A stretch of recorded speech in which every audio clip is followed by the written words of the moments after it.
a lot of the companies that I invest in are founder-led biotech, or AKA the person who's uniquely qualified to execute on the idea, scientist to engineer, ends up leading the company as the CEO for at least the first little bit.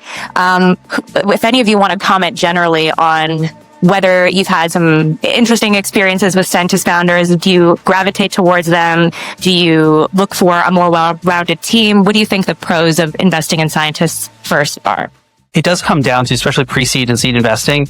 I think a lot of investors overcomplicate it sometimes with spreadsheets, and they ask you, from the first conversation, what's your exit strategy? What's your ROI? Like, how much are you going to make in revenue? X number of years. At the end of the day, very early stage investing, some of the first check activity that all three of us do, four of us do, I think it really does come down to the individual. And I've always found, and this is just a bias, having been a scientist, having been a founder, there's a level of communication that it almost feels like you're speaking to a peer to some respect. And when I meet with scientist founders, I love working with them regardless if they're going to build a company or not. Some folks should not run a company. Some folks should license their technology. But there's this genuine excitement I get because the person on the other side, I've somewhat known what they've gone through. And often they're the world expert in what they do. And the greatest joy I find is that if all they need to work on is narrative and build the right people together, the commercialization and translation part, that's a great area for investors to come in and support. It's not a good sign if I'm coming in and telling the person how to run the science or the technology.